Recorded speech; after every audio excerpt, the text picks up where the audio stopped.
Join the Shot Talk Patreon at patreon.com/shottalk. You'll receive early access to videos, have the ability to submit questions to future guests, and more. Thanks and enjoy. So even coming to Disney, I'm like, okay, I got this. Yeah, this is very much what I'm used to and stuff like that. And then going on to Moana, it was like, holy crap. Like, it was a totally different thing. It still had that Disney style and that Disney feel, but was definitely more natural than the Zootopia style. So, which was fun because every time you're animating a movie there, you really have to be specific to that story in that movie.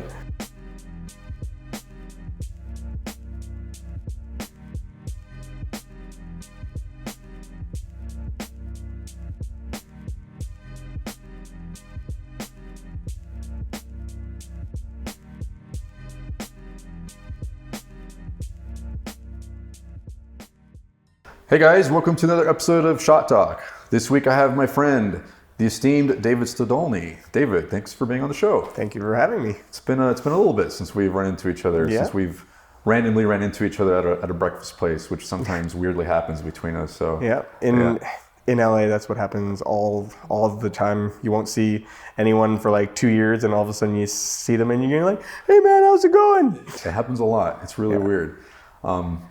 So yeah, for any aspiring animators out there who want to come to LA, like, you can't get away with anything. You will be found. Exactly. There's people all over. Actually, I was just driving down the street yesterday, and Jay Leno passed for like the 10th time. Oh, weird. We see Jay Leno in Burbank all the time because he lives there, but every Sunday and Saturday he drives his car around. And the super souped up, whichever car it is, every single time is totally different. But now it's almost like the thing is like, is that Jay? Or we just see an old car, it's like, is that Jay? Yeah, it's Jay. It's Jay. There he is again. Well, hey man. I know we worked in some capacity together back when we were at DreamWorks, but I don't know much about how you got your start. And I know that, this is as much as I know. I know that you were originally from Canada and then came down for what was your first sort of, job over stateside? Sure.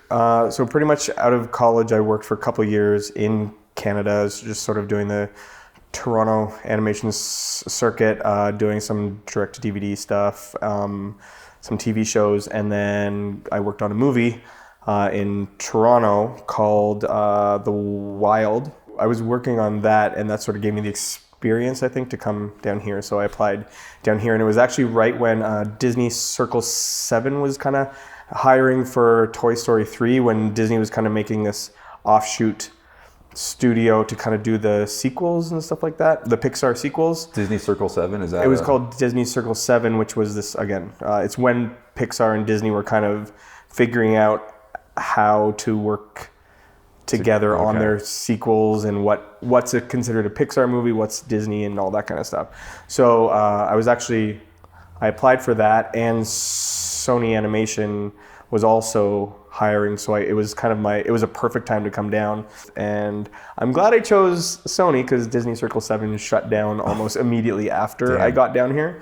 So I'm glad I chose Sony, which is actually where I wanted to go anyway, because I got a job offer animating on open season. Oh yeah, so that's what I came down for. That's cool. Was that always a goal for you to try to make it down to one of the big studios in Los I think Angeles? So. Cool. I've actually wanted to animate. I've been actually working towards animation as my career since I was like 10 years old. I've been animating since I was 10 years old in just any way I could. There's something about the water up in Canada that just produces really entertainment. I don't know, because I feel like I know so many animators and then so many comedic American entertainers. Yeah. Well, they're American now, I guess, or whatever. But yeah, they come up from Canada. I don't know if you can.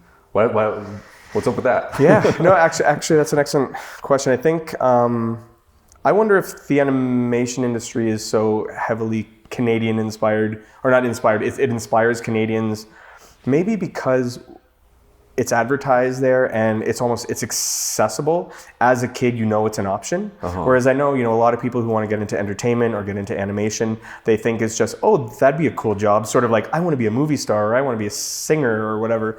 I think in Toronto especially, you actually know that you can do that. It's an option. Right. And I think because Sheridan College always advertises, its media programs, it advertises its animation program and stuff like that, you know it's an option. So I found that out so early on that I actually started to gear my high school career towards that. Super early. Since I was really young. No, that's so true. You say that it is an option. I know for me, I grew up in Texas, so the idea as making art a career, that wasn't even an idea. Like, I didn't know that was even possible. So that explains a lot. If Sheridan has a big, if they're sending out a big signal in Toronto, then that kind of then adds up a little bit. Because there's so many Canadians who are. So you said in high school you started gearing up for it. What did you?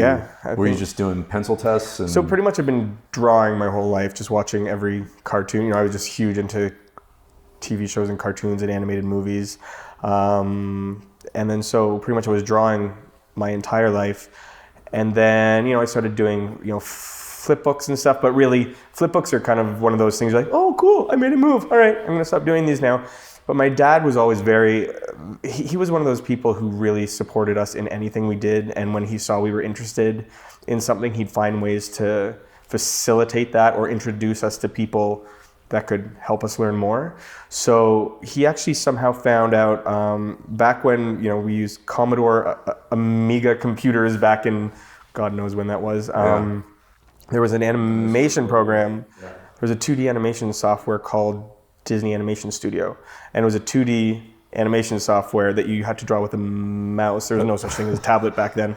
And with a name like that sounds like the best piece of animation software ever. Exactly. And I think he probably bought it for us thinking, okay, well, this says animation in it, so let's get it, just sort of like, grandparents kind of do, where it's like, oh, this sounds like something my kid would like. Here you go. And then we just dove into it. But it didn't just teach the tools. It, like, all the demos that you could do with it was like literally pencil tests from Disney movies and Disney cartoons, but they were scanned back then. So like it was scanned into like the graphics that they could do back then. So the animation was perfect, but it was all very crunchy, really pixelated. But whatever they could bake down into like black lines, so it would drop off and stuff like that. But when you played it, it played perfectly smooth, and it was the scene where Goofy would go down the ski jump, when Donald would do his his wild take and his doing the pissed off angry thing.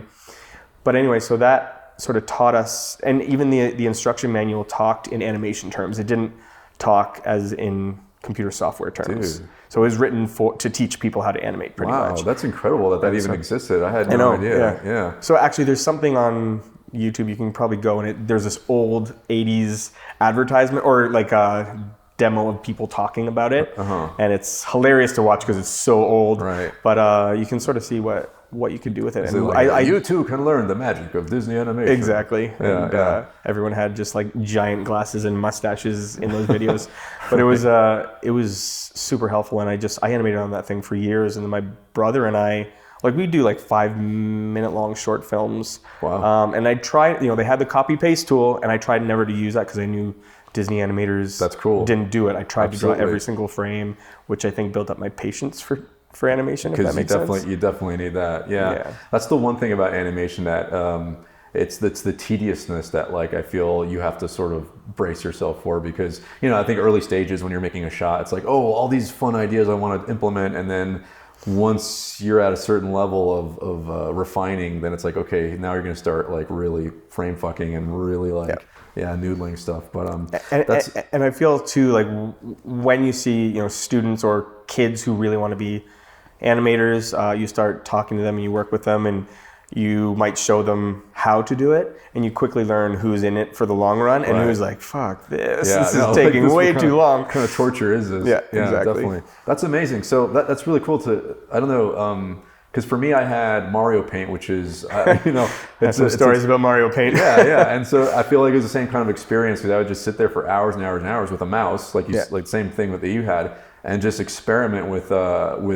And at the time, I didn't know what spacing was or what overlap was, but you kind of just did stuff that looked right? Like that, just like, I don't know why this is aesthetically working better. Like I don't know how to put it into words, but like, so I'm sure you had similar things when you were messing around with that Disney software thing. Yeah, and I found anytime it got too technical, I didn't learn that part of the software. Like, I know you could use, they had like dope sheets and exposure sheets and all that kind of stuff, and I tended to just work in frame. Yeah. So I would animate it if it worked well in frame. It's kind of how I animate now in 3D as well in Maya. I tend to work in camera, and if something's wrong, then I'll look at the graph editor and see what's wrong. So you stay to the camera mostly. Yeah. Wow. Okay. And I think that comes from my 2D days. That makes sense. So for people who don't know, obviously with 2D, everything it's just looking at one drawing and working that out. But with 3D, obviously you have the option to look around and see it from different angles. But the way you work is like you try to stay away from those other angles. You're just looking at the shot camera.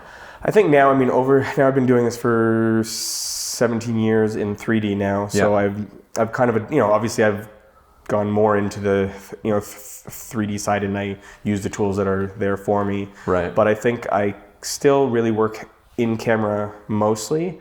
But that's cool. Yeah. I mean, it makes sense. I feel like because I like you do a lot of like stuff online for YouTube and this and that, and it's always been really fun and animated and pushed. And I remember when you hopped on to, I think it was Panda 1, I think? Panda 2. Or Panda 2. Yeah, I remember thinking like that same sort of cartoony pushed poses with, I don't know, I felt like your stuff had that. And I was like, I don't know, there's something really fun about, but it makes sense that you're really focusing on the final design of the character, the silhouette and the pose and everything. You know what's interesting? I feel like even at DreamWorks, I had so much further to go with that stuff. Oh, yeah. Even though cartoony stuff, like I think it's really weird. Like you've probably seen like at studios, each place kind of has they see you as a certain type of animator, even if you don't feel that's your strong point, people see things in you that you might not see. And I felt like at Sony, they put me on all like the subtle acting shots, like the close-up, really emotional stuff. And then at DreamWorks, same thing. They put me on a lot of the emotional stuff or the comical but close-up acting shots. Okay. When I got to Disney, it wasn't that at all. I noticed they really started pushing me towards the cartoony stuff. And even though I loved the cartoony stuff, it wasn't just cartoony, it was the cartoony action stuff. So at first I'm like, oh God, I feel like a lot of animators, not everybody, but a lot of animators really kind of push against that. They just want those juicy acting shots and stuff like that. It's a running theme. And it is. It's like a lot of animators feel that way. And so I kind of pushed against it too. And I'm like, no, I'm like, look at, and I feel like such a dick now. Like honestly, I feel like a dick when I look back at my time there when I was like, no, look what I can do. I swear I can do this. Just give me a chance and stuff like that. And they talked to me and they said, no, like, you're really good at this stuff. Not everybody can do this action stuff and this really cartoony stuff. We do have a lot of great actors here. Oh, I'm interesting. Like, okay, so whereas I thought, again, some studios put more the junior animators on these action shots or whatever because it's not the juiciest did they actually phrase it that way? They said we have good actors? No, this is me totally paraphrasing, by the way. Because that'd be really revealing if anyway, yeah. No, and it wasn't like that. I did feel that pushback, like, no, you're really good at this. So like, just, we like you on these types of shots. And inside, because again, from other studios, I think I was bringing a lot of what was happening at other studios into and Disney. You tend to do that. You take your past experiences and bring them to... which is hard because sometimes it might come across as that's not... Like, to you, it's like... It feels really personal, but it's not that. And I think it wasn't actually like a sit down with my supervisor. It was other animators. They're like, no, dude, you're really good at this kind of stuff. Yeah. That's why they're putting you on it. Not everybody can do this stuff. I'm like, oh, okay. So all of a sudden my ego... I'm like, I got to check my ego here because I was just going after what I wanted. Right. But... if somebody saw something that, that they felt I was strong at, I'm like, okay, shut up, David.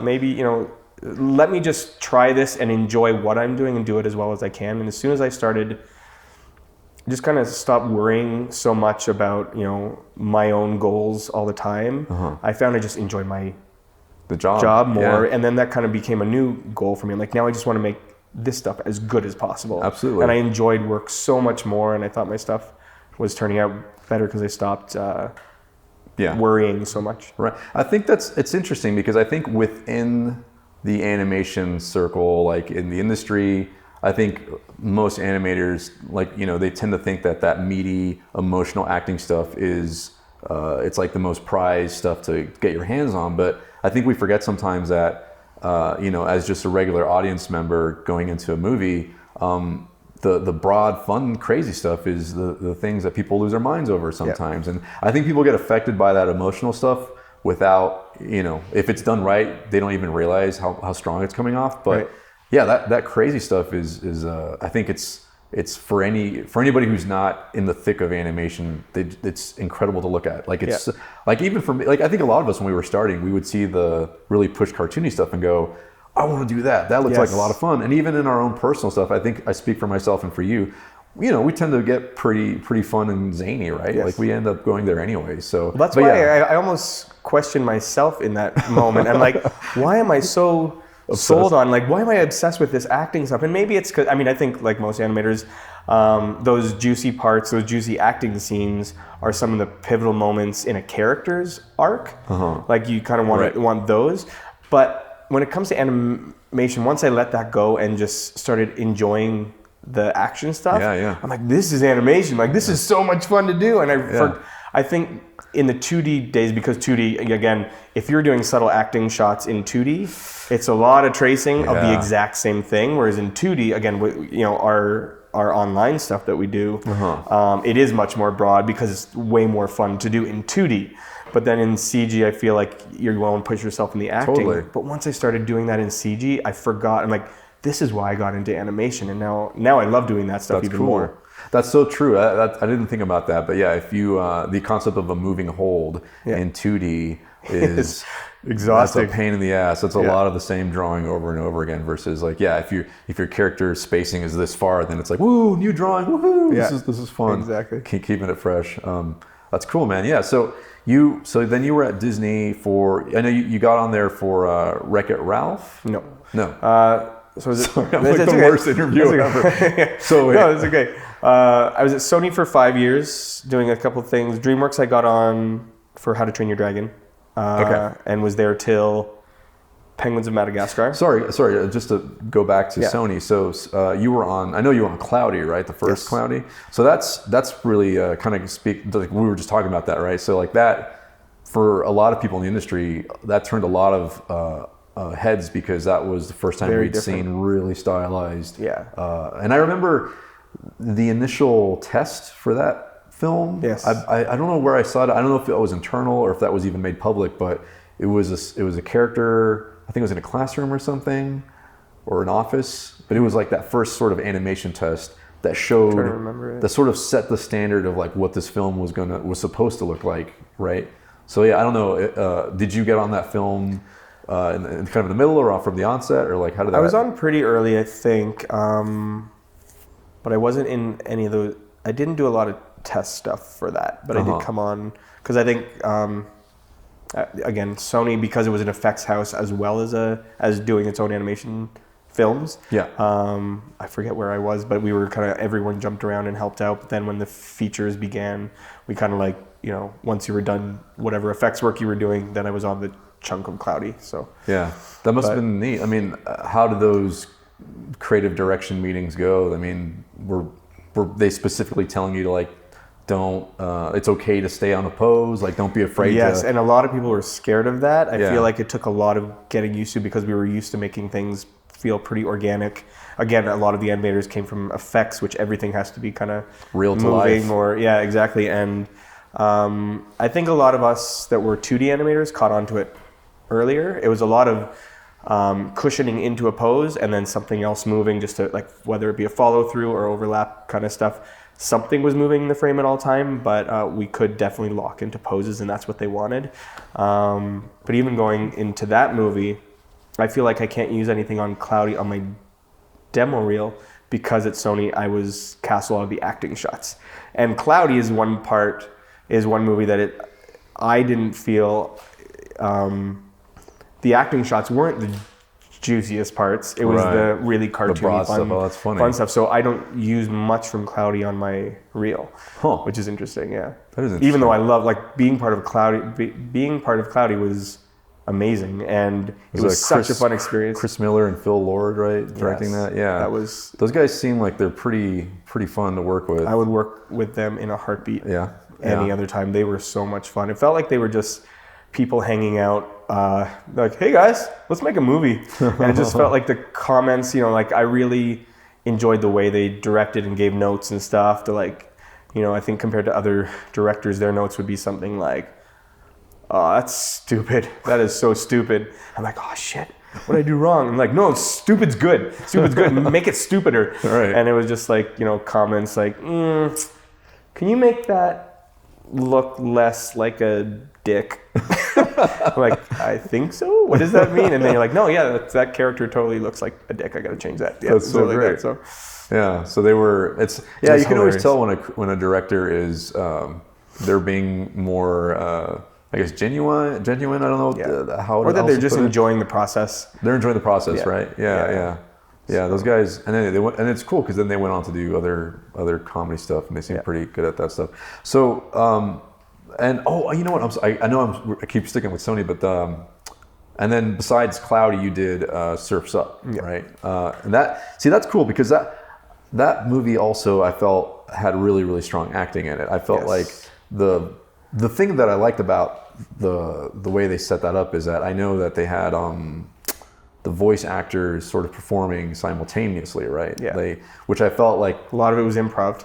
That makes a lot of sense because it felt really natural. There were scenes in that movie that I remember thinking, why is it that this is coming off like this is hitting me on a different level than like what Pixar was doing? But I think that's got to be it. It's got to be like the fact that they were all together that way. Yeah, I think the whole part was they wanted it to feel like a natural interview when they were doing it. So they scripted it. They had the certain beats that the actors had to hit, but then they just kind of riffed. So every take was totally different. I don't think enough people have seen that movie because I think CG penguin movies for some reason have a bad stigma. Well, I think that's why it was literally the previous 2 years. There was like Happy Feet and it's like March of the Penguins came out and stuff like that. So by the time Surf's Up came out, which was an amazing animated movie, it was really great. Nominated for an Oscar. It's really great. It just everyone was kind of done with penguins. But when we were working on it, we didn't care because like everyone kind of walked away from that movie thinking this is like an animator's movie. Yep. It was just so much fun to work on. It was a dream project. Like how often do you get to like animate such a long acting shot? And everyone was doing it. I think they say most animated movies have something like 18 or 1900 shots, and this only had like I think 1,000 shots or 1,200 shots or something. Oh wow! So they were just long shots. Wow, and it was so awesome to work I on. always go out of my way to recommend that movie because I feel it's got a bad rap, undeservedly so. I mean, it's a genuinely good movie, and it's just I don't know. It's like this nice little tight story, and every performance works, and it's just I don't know. It's a lot of fun. So cool. So from Sony, you then ended up. That's actually when we met, right? Because you went over to the DreamWorks campus after that, right? And you said you were moved on to Panda 2. No, I came on to How to Train Your Dragon. Oh, I'm sorry. For the last half of that. Okay. So that was interesting because the movie itself, like. That's a nice credit to swipe up. Just come on in and be like, all right, I think that's the movie that got me there because at the time, I'm like, okay, DreamWorks. I'm like, I really, for the most part, was like aiming towards Disney. I'm like, I'm going to Disney. I remember you always were into that Disney stuff. Yeah. So I was like, I think Tangled was coming up, and I'm like, whatever happens, it's a Disney princess musical. I grew up on like Little Mermaid, Beauty and the Beast, and Aladdin and stuff like that. Was my generation or my era where I'm like, I have to do this. Yes, this is my childhood. Exactly. Yeah. So I heard like Glenn Keane was working on this movie called Rapunzel or Rapunzel Unbraided at that time, and it was Tangled. And I'm like, whatever I'm doing in the industry, I don't care. I'm working on that movie. Yeah. And so it kind of I think at that time, after Cloudy, they were just ramping down from Bolt. And I'm like, well, I want to come on to Tangled. And they're like, well, we're not hiring anybody. And I'm like, I need to come on to Tangled. I don't think you understand. And they're like, well, we're not hiring. Sorry. Right. And then so DreamWorks had actually reached out to me and wanted me to come work there. And they pitched me How to Train Your Dragon.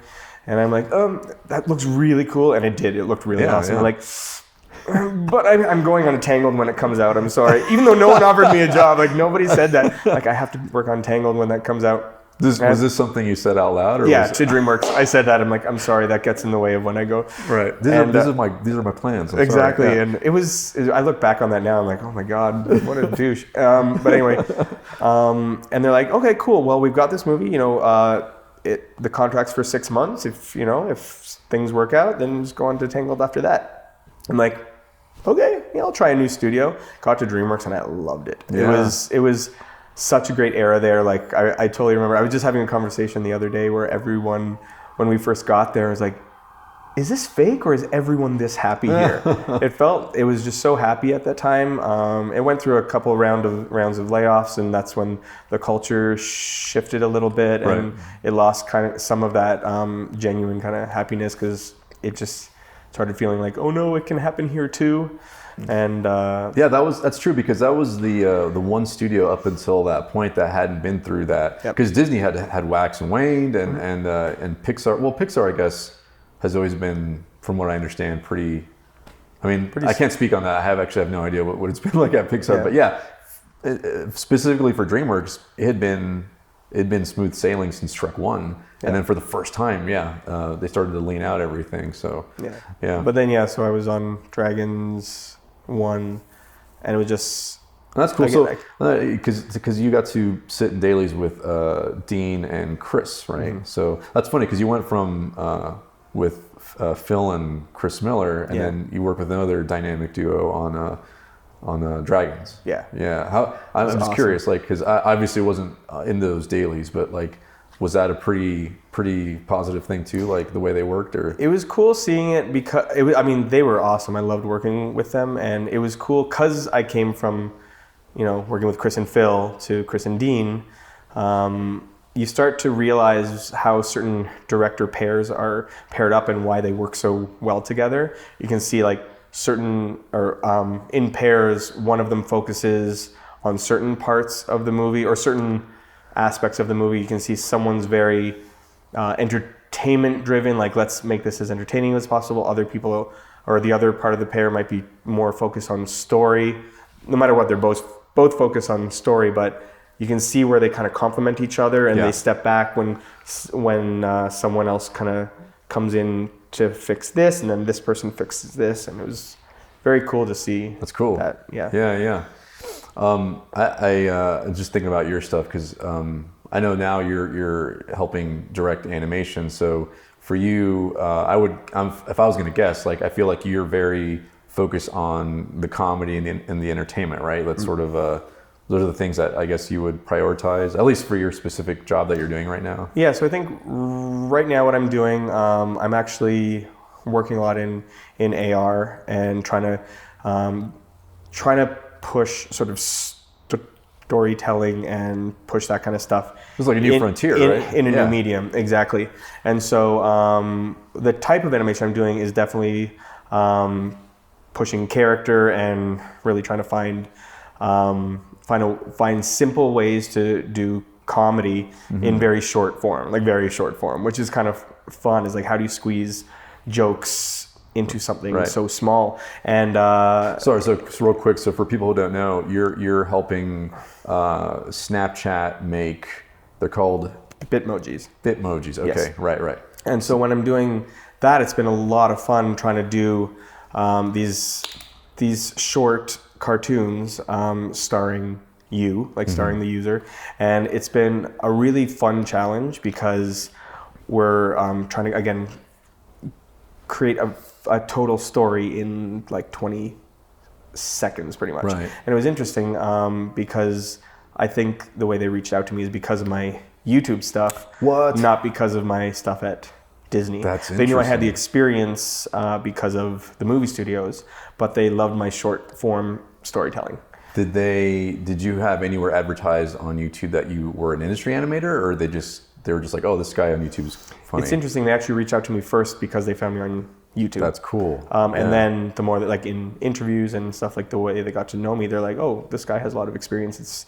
He's not just a kid in his basement doing YouTube, which I mean I'm so jealous of any kid that is in his basement doing YouTube. Like that's just being able to create your own stuff is amazing. So if you're doing that, that's not a deterrent. That's actually keep doing it because that's what's going to help. I mean, this day and age, it's a little harder to sustain yourself that way. But I was going to mention that's really funny because that is actually what happened to me with Fox ADHD. It was purely through online stuff. It was purely through YouTube. And that's awesome too, right? Because as soon as I heard that about you, I was excited that it's not necessarily always these big studios that get you noticed. It's when you're noticed for your own work, for something you put your heart and soul and it's personal to you, like that's so rewarding. And so I was so happy for you when I heard that. Oh yeah, no man, cheers. No, I think that's really important. And I think I always try to tell people when they're starting out, like, you know, especially if you're at school, like this is the time to go fucking nuts. Like don't try to cater stuff too hard to any studio. Like really just have fun with it and just try things, like, because as soon as you get a job, and as soon as, I mean, you know how it is, like working on these movies is super rewarding and super fulfilling, and you get to be a part of something that reaches so many people across the world, and that's in and of itself amazing. But there's always, as an artist, a part of you that's like, oh, I wish I had my own little space to, you know, to do exactly what I want to do. So like that's, I always try to be like, you know, make sure you have your day, you know, you sow your wild oats or whatever, you know what I mean, and go crazy with your own stuff. So yeah, for sure. Yeah, that's cool. So, but you know, going back to what you're saying. So I like the idea that you have to tell a story in like 10 seconds, right? You were saying like 20, like 15 to 20 seconds. Because I think story is one of those things that people toss around a little flippantly in terms of what that is. Like it feels like everybody goes like, you know, you see somebody's resume and it goes like, first of all, I'm a storyteller. Like this is the most, you know, almost like this. I almost feel like it cheapens what that is. But I do think that it's a pretty loose term. But I think it's cool that you have to think about that even with 10 seconds. Because I think that can be done in 10 seconds, and obviously it can be done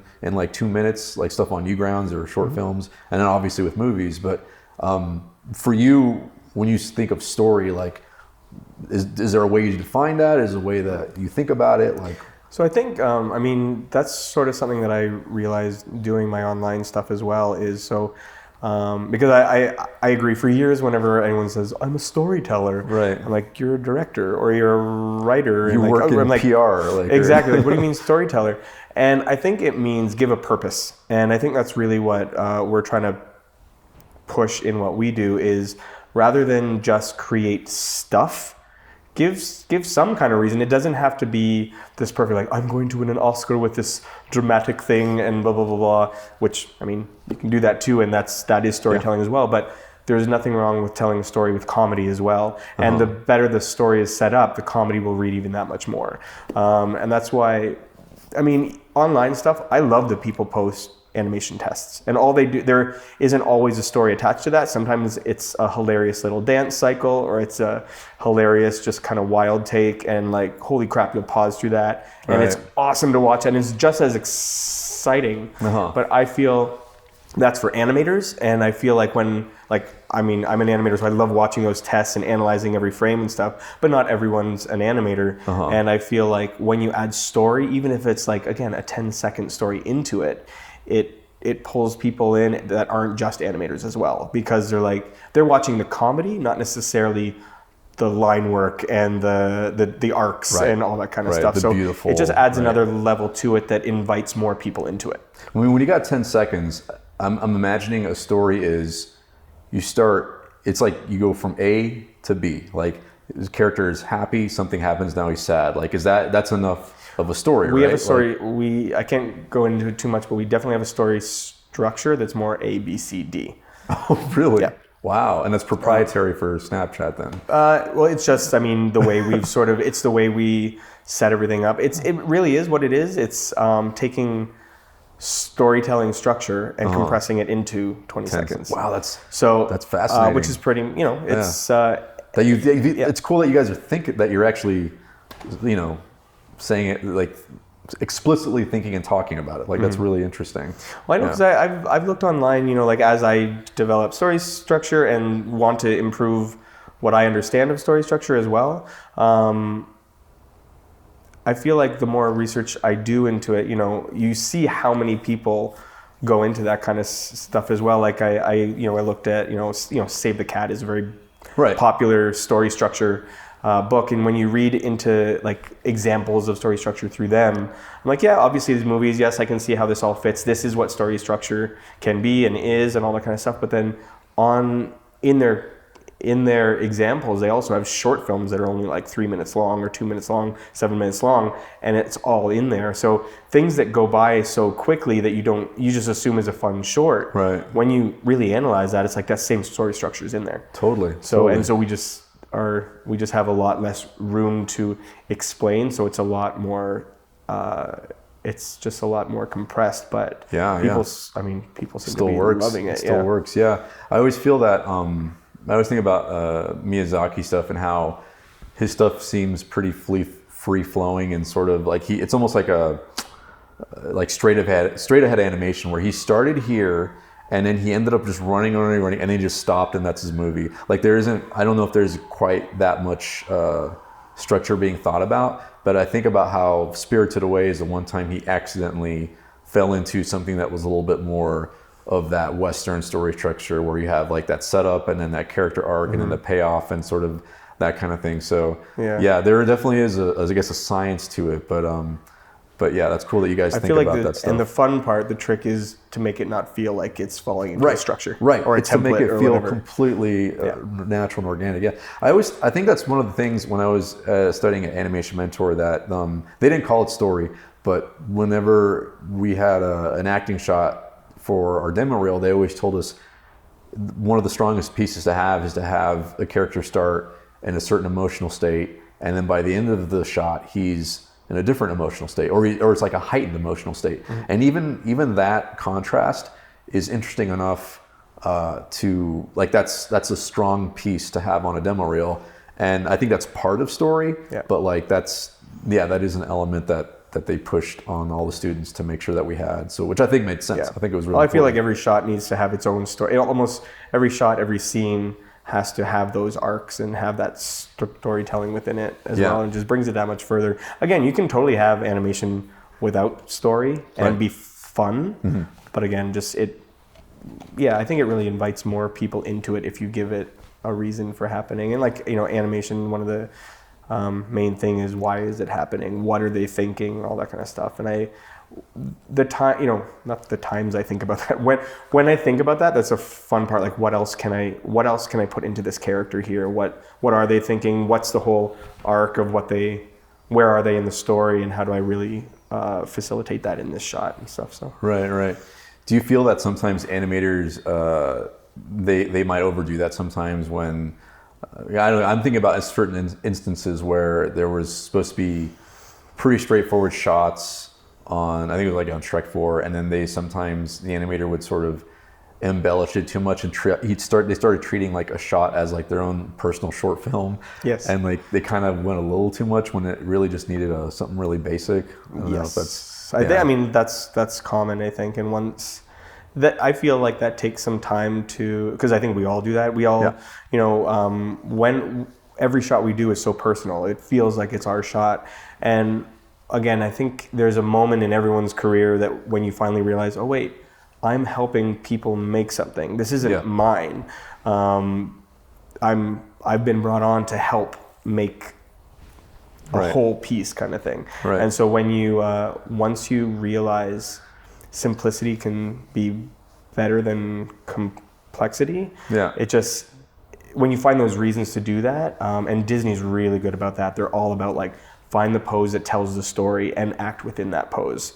Once I realized kind of what that meant, I found it's so much more enjoyable to watch my own stuff rather than, look at every arc is perfect and blah blah blah. It's more like it's like Horton Hears a Who. I mean, as fun as that movie was, it felt like a little overwhelming in that regard, where it's like every shot was just da, da, da, da, and it's like, next film da, da, da, da. It's like, wow, they're really pushing that. It's funny. I remember I used to hang out with some guys from the lighting department at DreamWorks, and one of them always kind of made fun of the animation department because they were like, you guys are a bunch of filmmakers out there, like just never happy about like the way things are going, because all of you all have your own ideas, and it's just like, it's got to be like you fucking filmmakers. And I was like, it's true, he's got a point. we sometimes get heady about that kind of stuff. So it's it's funny. Yeah, I think speaking about like that kind of stuff too, like overacting and stuff like that, and a lot of the, like, you know, why does it have to keep moving and all that kind of stuff. I think back to a scene from The Incredibles that even when, like, I saw that so long ago when I was early on in my career, and it did help me think about it. Again, I still went through so many years of overacting through my stuff as well, and but the one I keep coming back to my entire career that makes me realize how sometimes something subtle can read so well was that scene when The Incredibles when Elastigirl meets Mr. Incredible on the roof before they're married or anything, and he sees her flipping over all the roofs, and he just sits there and he's like, he doesn't do anything. There's a slight inhale and an exhale, and his mouth moves. And that shot, I remember it just ringing so true. I'm like, I bet that animator's like, why do I get this shot? It's so easy. But I'm like, for some reason, because he stood so still in that scene, it just rang true because everything else was moving in every other shot. Yeah. It just stood out so well, and I loved it. It's the, this is something that we talked about on the show, where it's like, sometimes the specificity of the drawing or the pose, it's sometimes better than when stuff is really crazy and exaggerated, because that hits you on another level where it's like, I know exactly what that character is feeling because they just nailed that perfect like expression. And like that's like the ultimate like I guess target for a lot of animators. That's really cool when you hit it. So I wanted to mention, because I know you're a huge Disney aficionado, and I felt like, when you say Disney aficionado, by the way, I do want to say, for some reason, I don't know why, but I would say I know Disney movies really well. But I think I'm such a fan of animation. I love animation, but I don't, I feel really dumb sometimes when I'm talking to a ton of animators and they're talking like, oh yeah, so that's totally Milt Kahl, or that's totally, that's totally, exactly. Like I can't even think of who's the one. I feel like when it comes to the history of animators and who, this animator, you can totally see this animator's line work in this and stuff like that. I'm blown away that someone knows all that stuff, and you can totally tell there was a lot of research into the culture of Disney and the animation and the history of it. Right. But I feel like whenever I'm in those conversations, I'm like, do you remember the scene when Thumper said this? Like, I remember the movies, but I never. That's like Brad Bird when people assumed that he was a huge comic book nerd when he made The Incredibles, and he kind of went out of his way to tell people like, I like the movies. I like Batman and Superman because I've seen the movies, and that's about as far as I go. I don't know what issue Superman fights. I don't remember, like page 3, line 7 or whatever. Exactly. So, but that's what I wanted to ask you, because I've heard that going to Disney, there's a company culture that's pretty different compared to others, where they sort of try to get everybody in a certain which is part of that. I think people go to Disney and there's like a lot of appreciation for like the history and like where they came from, and I don't know if that's something that you feel Disney was trying to pay forward when you first got there, where it's like, welcome to Disney, here's how we see things. One thing that Disney is like, the one thing I loved about Disney for sure is how much education they give you. So whether or not, I don't think they force that history on you. I don't think they force you to, you have to know this and you have to know this, otherwise you're not a Disney animator. I never felt that at all. I felt they definitely just, people are excited about it. So the animators will set up a class and teach you everything they've learned.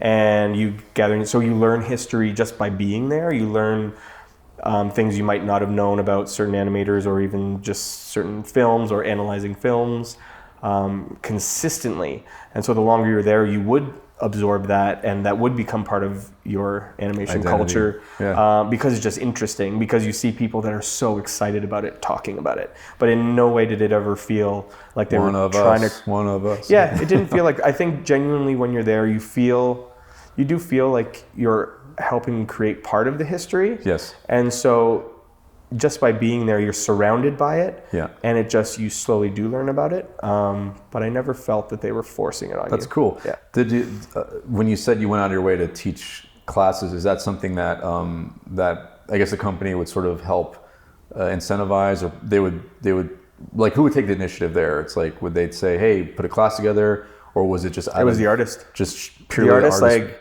I mean, sometimes because so many artists did do it, sometimes you'd just be talking about it with other animators, and they'd be like, hey, I love how you do this. I'd love to see your workflow. Could you do a talk on it? And some people would just set up half an hour and do a talk on their workflow. That's or cool. Other people, like I remember when we were doing Moana, they really wanted to work on making it look like they were really singing, because a lot of singing just, in other animated movies feels like they're just acting normally, just doing singing lip sync, is it but like not taking physicality. And it was, and again, that was a big thing, because in Moana, it's a beach and ocean movie. They're they're very exposed. They're not wearing heavy snowsuits or anything like that. Right. So you really had to.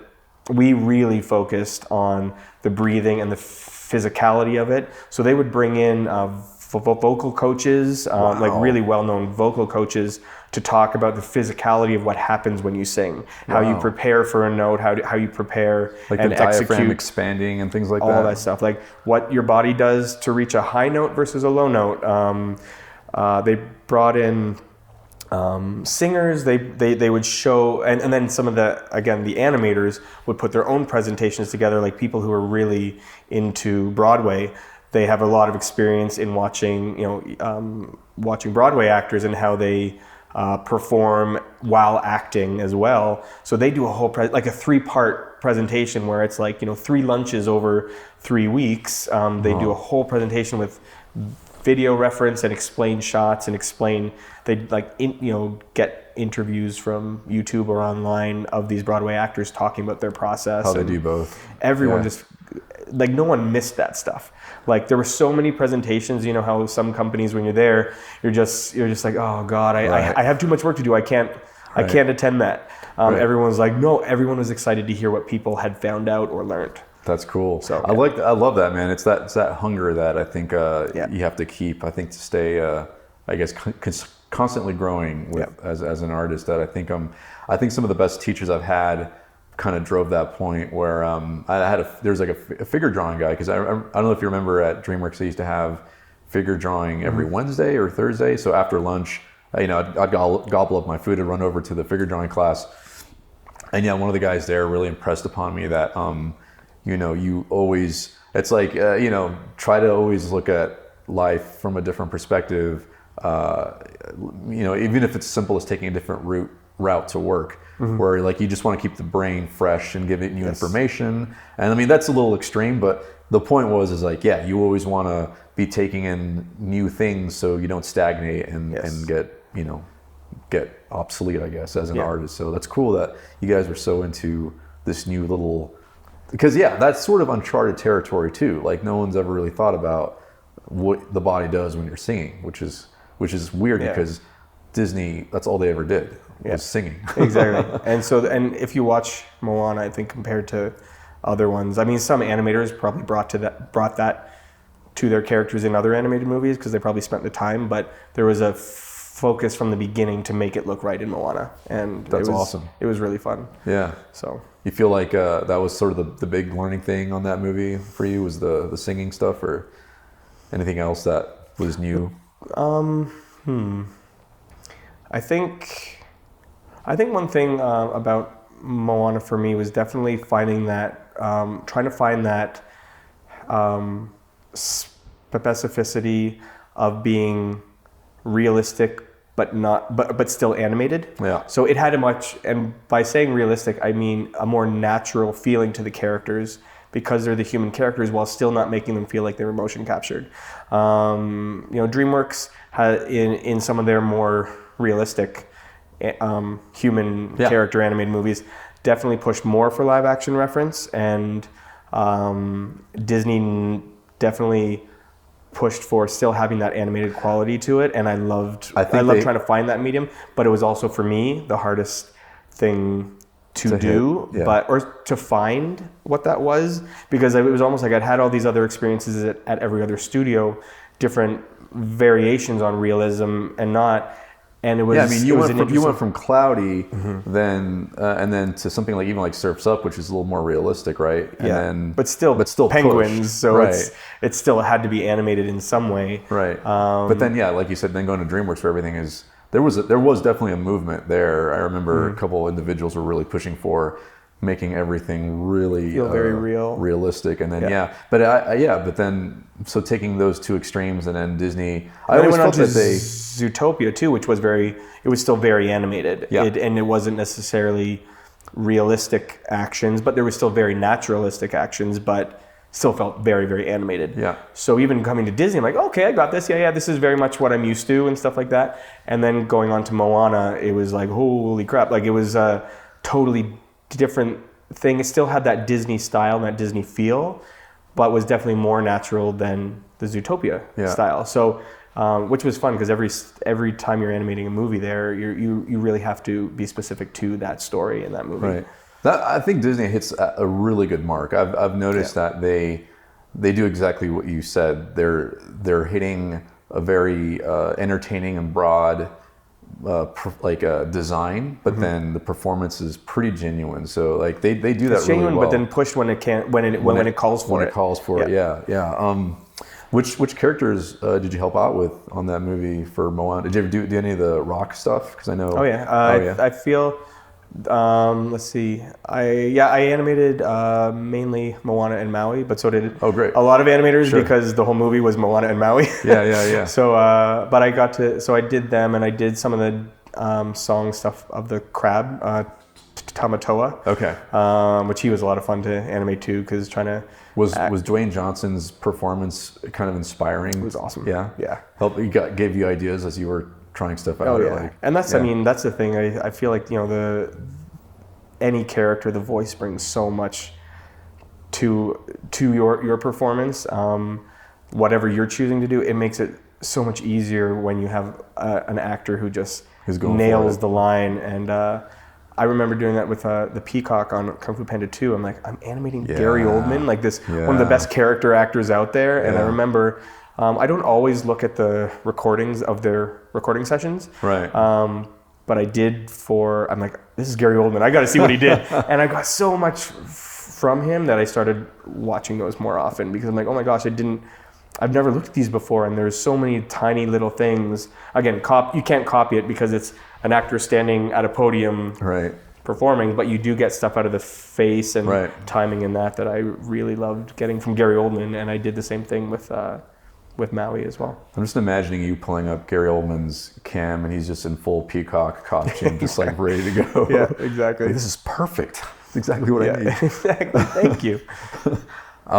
So Moana was then the last film that you wrapped up, and then did you voluntarily decide, it's time for me to move on from Disney, or did you were just looking for something different, or was that? So when I left Disney, actually Moana. Was not my last project, it was my last movie. But I was helping out with certain things that haven't been released that were a lot of fun to work on. And then over time, it was actually a really hard choice to leave Disney. Everyone there knew how much of a Disney fan I was. And so I was shocked that I left. I'm still shocked that I left, to be honest. Yeah. I had an opportunity to try and develop a new form of entertainment, and it's not too often you'd get that opportunity to do that, or to just kind of have potentially a say in developing a brand new form of entertainment. And VR and AR, it's there's a lot of experimentation going on right now that a lot of people don't realize is happening. So it's cool that you're part of that push, that forefront. You were telling me a little bit earlier today about how you were sharing some of the stuff you were doing with it was a younger crowd, and sort of were talking about your breadth of work and how you mentioned that you were on. Well, you tell the story. So I mean, it's very interesting because coming from Disney and DreamWorks, everyone knows what you've done, and everybody sees your work. Right. And it's also the world we come from. We grew up watching TV and movies, and that's what got us into it. Right. So everyone our age or our parents, they understand that world. Well, our parents don't understand this world, but they know how to brag about you. They're like, my son works at Disney as a Disney animator, and he drew Shrek. Exactly. He drew Shrek. He did whatever, but they know how to brag about you because parents, no matter what, will. Right. And it's funny being in a new age of technology and entertainment that parents are totally, not all, but a lot of parents are totally removed from. And they're like, so what are you doing? What are you doing? I don't understand. And so, they don't know, they can't really talk about what I do because they don't know what I do. And even when I explain it and stuff like that. So I have a friend that went in to did a presentation for a school, and he listed all the amazing movies that he'd worked on. And he's used to being like, oh my God, you worked on that movie, you worked on that movie. And at this place, it was younger audiences, and they're like, okay, so you worked on that movie, and I worked on Bitmoji, and they're like, oh my God, oh, you worked on Bitmoji, oh my God. And he was like, really? Oh, okay, cool. And it's true, you realize how many people interact with those things like every single day. Right.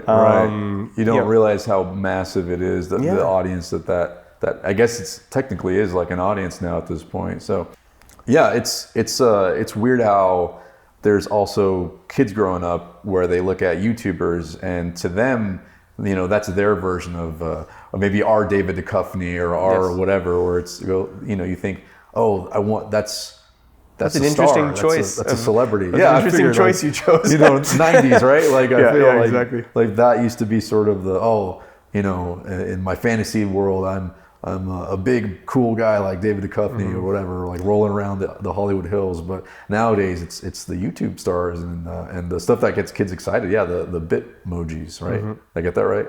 Yeah. See, I'm such a dinosaur. I'm like, well, the thing on the computer with the handheld thing. Yeah, that's cool. So yeah, you're still in that scene then, still developing things for Snapchat. Yeah, it's been a lot of fun. Yeah, a lot of NDA stuff. Yeah. Yep. Yeah.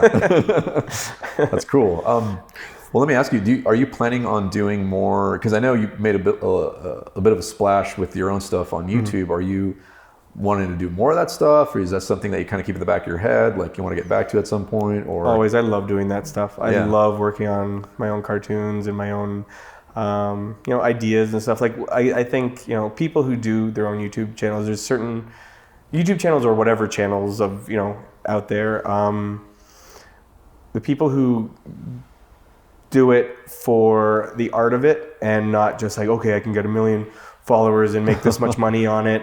The people who do it because they love it, even if they're not making a ton of money on it or whatever, like it's your outlet. I love creating, and even I've got my cartoons that are out there that I've tried to. I released because I thought it'd be popular. I'm like, I'm going to do this this subject matter because it'd be popular. I mean, it's okay to be smart about certain things. Like I think thinking about being your own personal marketer, sometimes it's good because if you do well for yourself, then you're allowed to make even more art. So it's but I know what you mean. It's like playing that balancing act, right? But I've found, and again, like I think with me anyway, I found anytime I've tried, I thought I know how I'll get a lot of views, and I'll do this, and I'll do like a cartoon that I think is hilarious, but it's also like, well, it's a simple one. I can get it out fast because it's all about quantity. When I do those, nobody sees them. Nobody watches them. But the ones that I really do for myself, because I think they're hilarious, and I'm just like, you know what? I don't care if this one takes 3 months to do. I'm doing this one because it makes me laugh. Yeah. Like the first one I did, like the Harry Potter one that I did. Inspired. I did that as a test to see if I could do a short film. Yeah. I thought of Harry Potter, okay, there's magic, there's acting, there's backgrounds and blah, blah, blah. I'm going to do this because those are the kinds of things I want to do for a short film. Yeah. Let's learn Toon Boom. That's what it was literally a learning point to learn a new software. And then I'm like, well, I'll upload it. I'll put it on this thing called YouTube. Back then I'm like, I'll make a YouTube channel, whatever that is. Right. And then it went viral, and I'm like, oh, there's an audience for this. And I just made this for fun. I mean, if you go back and watch it, the sound on that is horrible. And I got reamed. I got killed by the audience saying just like, oh my God, your sound's horrible. The animation is amazing, but the sound is horrible. And people are making fun of me for it and stuff. I'm like, awesome, that's a great note. And then slowly, like, things got better because there was that community being built around and all that kind of stuff. So. Well, I'll tell you, man, we're sort of back at square one right now, specifically with animation, just because of the way the YouTube algorithm works and the way it rewards things. Where there was a time when I would say maybe 5 years ago, where it's like, yeah, you wanted to get that million hits because that would reward you monetarily speaking. But now that YouTube's rewarding like longer duration and like just basically more content, like, because you can make the most amazing 30-second animation, you're not going to make any fucking money on it. So if you're no longer worried about being popular and being a big hit, you can kind of go back to what you're talking about, where it's like, I'm just going to make something that hopefully is genuinely inspired, that I would want to watch, and it has to be more for you. Otherwise, you're going to kill yourself because, and that's the thing is, I mean, people are like, well, why do you have to make money? Like, you sound so cheap saying, you have to make money on this. And I'm like, no, the whole point, the reason I want to make money on this, and the reason it pisses me off so much when people steal our work and post it elsewhere, is because I want to have the time. Money equals time. And it affords you the time to be able to make the content that people are asking for. I think people, sometimes they get butthurt when creators don't do animation. And I mean, there's a very like entitled sense that I get from people online, and especially on YouTube, where it's like, hey, you're supposed to do this one thing that I like, why aren't you doing this one thing? But yeah, people don't understand that, like, you can't do the thing that you like if the creator physically doesn't have the capacity for it. Like that's, like you said, money is time, and you need that in order to make more of the stuff people want to see. So it's just this never-ending battle for sure. So, to answer your question, I love doing that stuff, and I can't wait to do my next one. And I have pages and pages of ideas for other ones I want to do. I always do. Like, as soon as I have an idea, I write it down. Teasers you want to drop on a? I mean, I pretty much had Harry Potter 2 written for years. Great. I know exactly what I want to do with it. Great. It's just, again, the time, because that one, again, I want to do it as well as I can do it and stuff like that. I've got a lot of dumb little short ones, too. Still, my most popular one is my Everyday Hulk. Where Hulk, with the toilet paper. The toilet paper. It's just he runs out of toilet paper and he hulks out.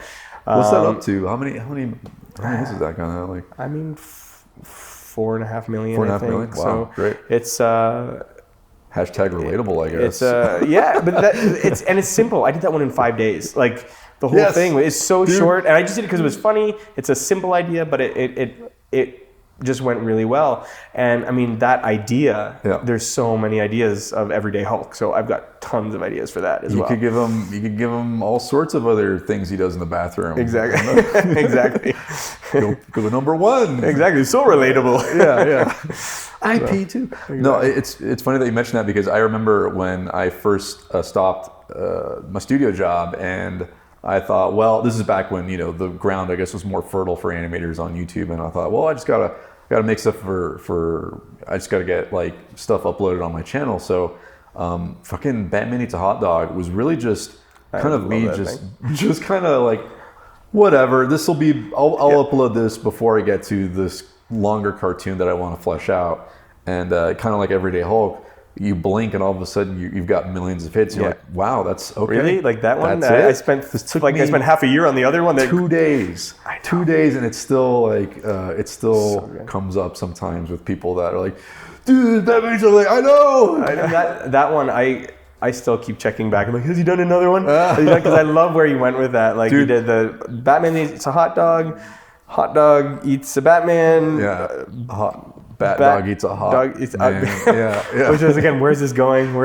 And then going back to what we were talking about, now that doesn't really matter whether or not you're getting, because these are such short videos, you're not going to make any money anyways. I should keep going down that rabbit hole, because it could get pretty fucking crazy at that point. Cool. Well, we're going to shift over to a very brief Q&A session, and let me see here. Okay, cool. So the first question we have is what is the difference between working in an AR situation versus a film situation in regards to the technicalities? Yeah, I think coming from a film world, again, where I was for like 15, 16 years into an AR world, which is still, again, being developed and, smaller teams and still trying to develop the tech behind it and stuff, depending on what your needs are, it's a world of difference. I mean, like coming from a big studio that, like Disney, they've been doing it for 100 years now, like literally 100 years. Yeah. It's not like that's crazy to think. Right. Yeah. And so, you come in and everything is like, you have the team set up, who to talk to if this goes wrong, it's cool because where I am now in the AR world, you're definitely a part of trying to solve those problems. Yeah. So you don't always know who to go talk to. So you definitely have to get to know the team and like, okay, if this goes wrong, well, I heard this person had a similar problem here. So you go talk to them, and it's interesting because most of our team is from the film world, and we're around a lot of engineers that aren't from the film world or from an artistic background. It's like early Pixar. I equate it to that a lot. Wow. It's actually one of the reasons I went. It's, again, I think of what Pixar was doing. They had, sometimes they fought to get the look they were going for because they were trying to fight the technology so much. And I think that's the balance we're trying to get now, is there's amazing technical geniuses there. Like, there's so many people who know the tech. Like, you can ask for anything and they know how to make it. They're like, okay, I've never done that before. And it's like, holy crap, that works. And then, whereas I wouldn't even know what to do. I'm like, I don't even know how to answer the questions they're asking me of what to give them because we're artists. We know how to make things look pretty. Right. And so it's just a completely different world. Whereas, again, coming from Disney, DreamWorks. That's exciting.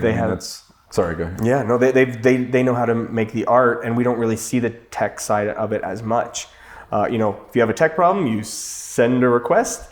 2 days later, whatever your problem is fixed. It's definitely not like that. So it's much more collaborative, and I know way more people in this company than I have at other companies because you have to collaborate for everyone to be able to do their jobs. And I always feel like that people who are super left brain and people who are super right brain, at the end of the day, like, they're both geeks and they're both sort of just obsessed with whatever it is they're doing. Mm-hmm. And it sounds like where you're working at right now, like everyone's also just trying to sort of help the other geek out, which is like the best situation to be in when you're in a work environment. So that's cool, man. Yeah, that's really it's fun. It's very interesting. Like, you get called into meetings and there's a lot of people in those meetings because nobody knows what the other person is going to ask. And like, there's been meetings I'm like, why am I even here? I have no technical background whatsoever. Why am I here? Why am I in this specific meeting? Right. And then all of a sudden a question comes up when you do understand, or a problem comes up, you're like, oh, well, I know you're thinking this, but we have to make sure this is possible to make this the most appealing it can be. And they're like, oh, we would never have thought of that. So again, that's why that collaboration between tech and art, it's such a cool place to be. Yeah. And I've never really had to deal with that. That's awesome, man. Yep. Super cool. Well, David, thanks for being on the show. Nice to catch up with you. I know it's been a little bit, but thanks for sharing a lot of good tidbits we heard today. Thank you so much for having me, and honestly, keep doing what you've done in the past too, because I'm a huge fan of your work. Oh, shit, man. Literally every time I'm on your channel, like, let's see if he's done anything else. Okay, he hasn't done any animated stuff, but instantly I go back through all your cartoons. I love your stuff. I appreciate it, man. No, that means a lot. I mean, it means a lot coming from a very talented person as yourself. So thank you, man. Well, we'll keep jerking each other off after the cameras after the cameras are done rolling. But seriously though, thanks for being on the show, and hopefully, the idea is we'll have folks back on again, maybe even like a bigger capacity, like having more than one animator, have like a roundtable discussion or something. That'd be awesome. Could be really fun. Anytime. So, all right, well, that'll be it for Shot Talk this week, and we will see you guys next time. If you like this episode of Shot Talk and would like to see more episodes in the future, join the Shot Talk Patreon at patreon.com/shottalk. You'll get access to private Discord servers, Q&A opportunities for the guests, and more. Also, if you're enjoying these beats, you can follow me at jetsy.bandcamp.com. Thanks, and see you next time.